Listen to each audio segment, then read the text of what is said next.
Welcome to Sri Digambar Institute of Technology, Dosa.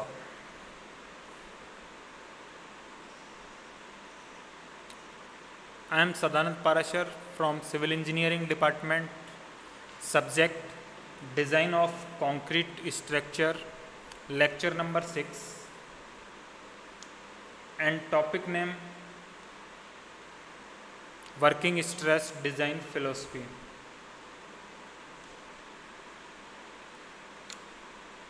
Various methods used for the design of RCC structure. There are three methods of structural design, that is working stress method, limit state method, and ultimate load method of structural design. These design methods are used for reinforced concrete as well as steel structural design.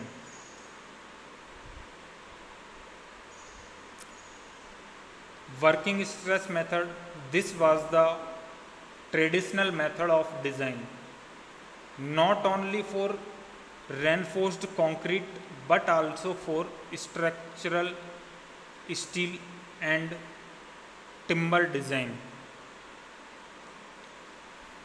The method basically assumes that the structural material behave as a linear elastic manner and that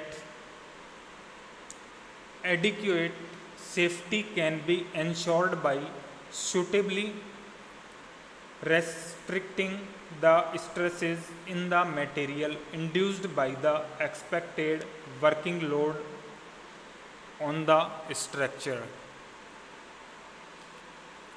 Design of any RCC member comprises of the following: to decide the size, all dimensions of the member and the amount of reinforcement required, to check whether the adopted section will perform safely and satisfactorily during the lifetime of the structure.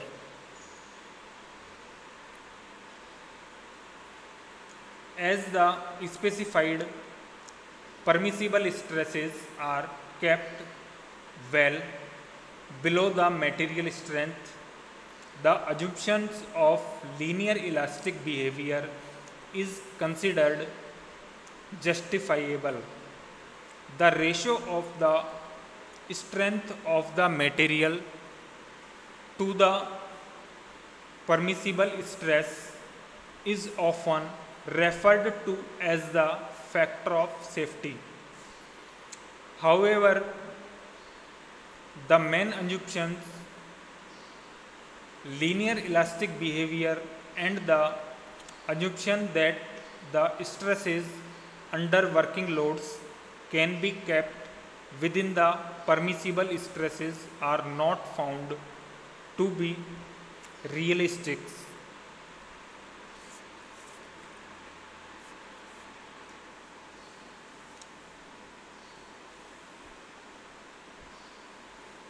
This is the traditional method of design used not only reinforced concrete but also for structural steel and timber. This method of design was evolved around the year 1900. This was accepted by many national courts. This method is based on linear elastic method. This method ensures adequate safety by suitably restricting the stresses in the material induced by the expected working loads on the structure. In this method, it is assumed that concrete and steel are elastic at the worst combination of working loads. The stresses in materials are not exceed beyond permissible values. The permissible stresses are found out by using a suitably factor of safety to material strength. Example, for concrete in compression due to bending, a factor of safety equal to 3 is considered on 28 days. Characteristic strength and factor of safety equal to 1.8 is considered on the yield strength for mild steel reinforcement in tension due to bending. Working stress method does not consider the mode of failure of the structure. Also, the reserve strength of material beyond yield point is not considered in this method of design. The working stress method assumes strain compatibility whereby the reinforcing steel is assumed to be equal to that in the adjoining concrete to which it is bonded. The design usually results in relatively large section of structural members, thereby resulting in better serviceability performance under the usual working loads.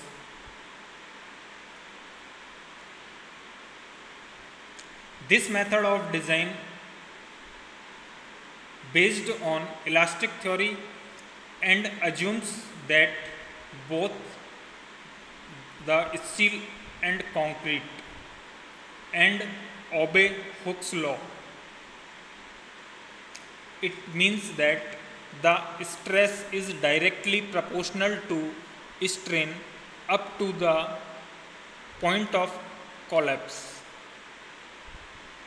In this method, the ultimate strength of concrete and yield strength or 0.2% proof stress of steel are divided by factor of safety to obtain permissible stresses.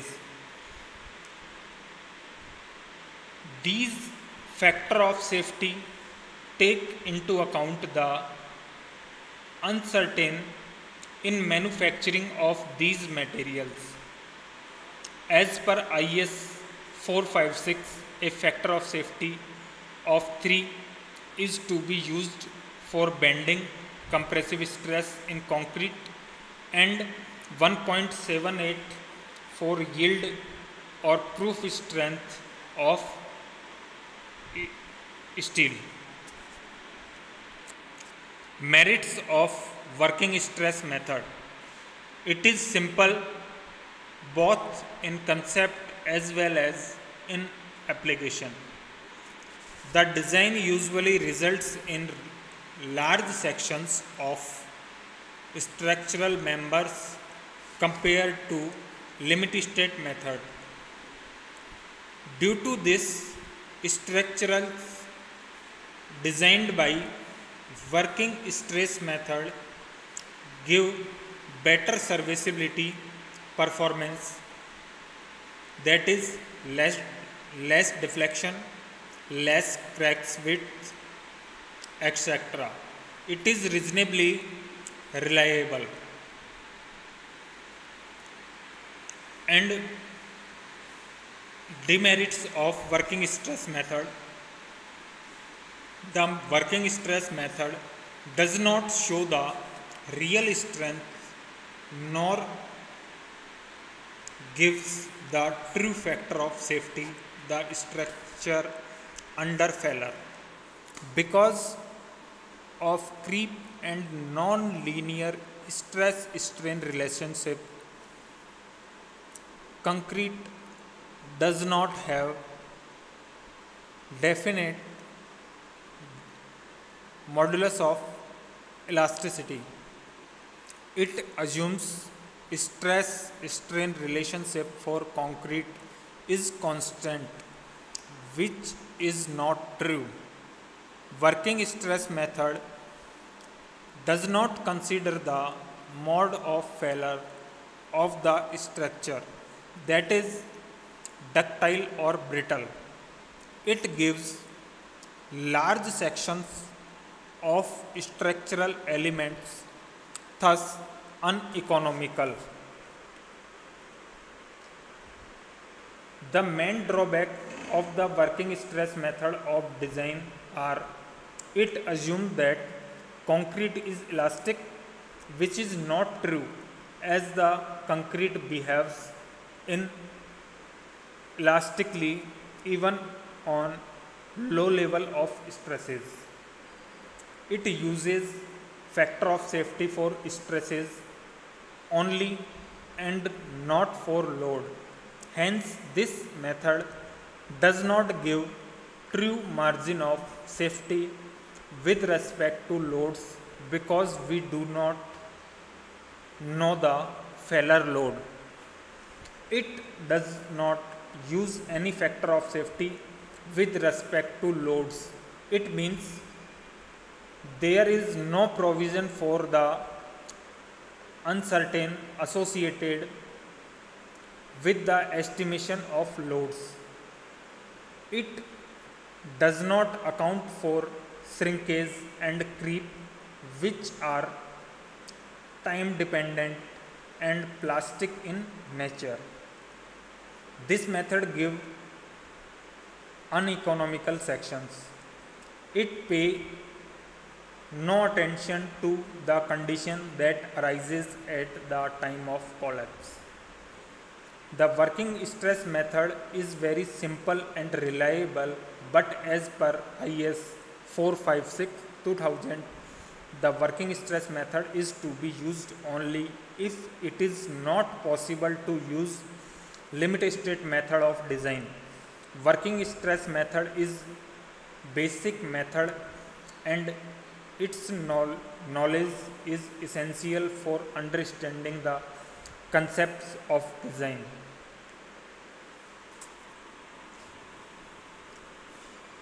And like other methods, limit state method, this is the most rational method which takes into account the ultimate strength of the structure and also the serviceability requirements. It is a judicious combination of working stress and ultimate load method of design. The acceptable limits of safety and serviceability requirements before failure occurs is called a limit state. This method is based on the concept of safety at ultimate load and serviceability at working load. The two important limit states to be considered in design are limit state of collapse and limit state of serviceability. The limit state of collapse, this limit state corresponds to the strength of the structure and categorized into following types: limit state of collapse, flexure; limit state of collapse, shear and bond; limit state of collapse, torsion; limit state of collapse, compression; and limit state of serviceability. This limit state corresponds to the serviceability requirements, that is deformation, cracks, etc. It is categorized into types are limit state of deflection, limit state of crack, and limit state of vibration. This method is based upon the probabilities variation in the loads and materials properties. Limit state method takes into account the uncertain associated with loads and material properties, thus uses partially factor of safety to obtain design loads and design stresses. The limit state method is based on predictions, unlike working stress method, which is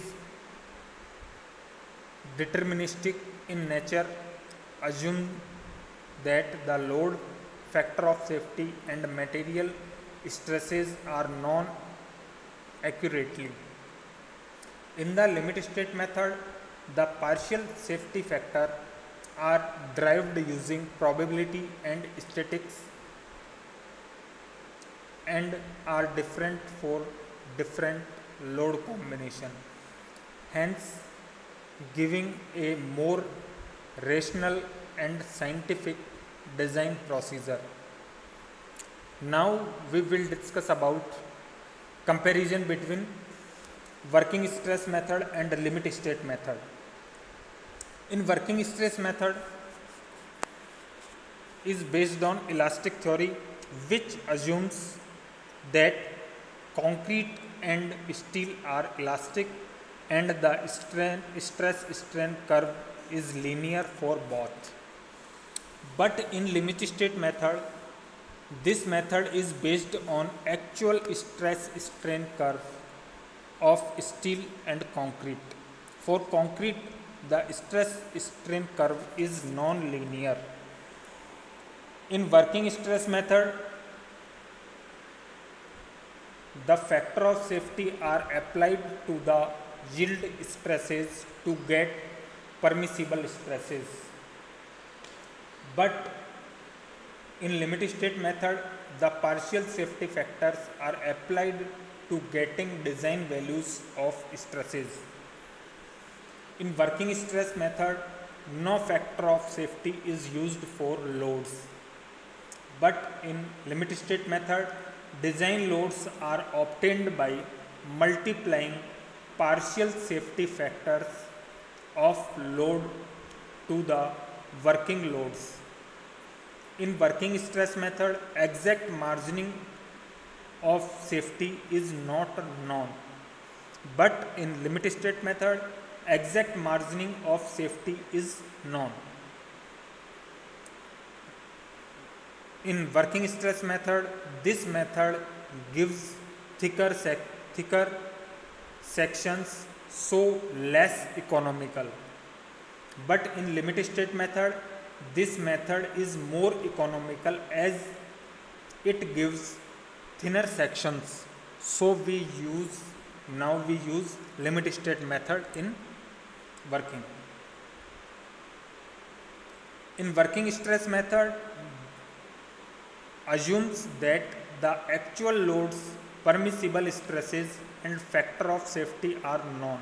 So it is called as deterministic method. But in limit state method is based upon the probabilistic approach, which depend upon the actual data or experience. Hence it is called as non-deterministic method. So this is the lecture about working stress method philosophy, but we also discuss about comparison between working stress method and limit state method. Thank you.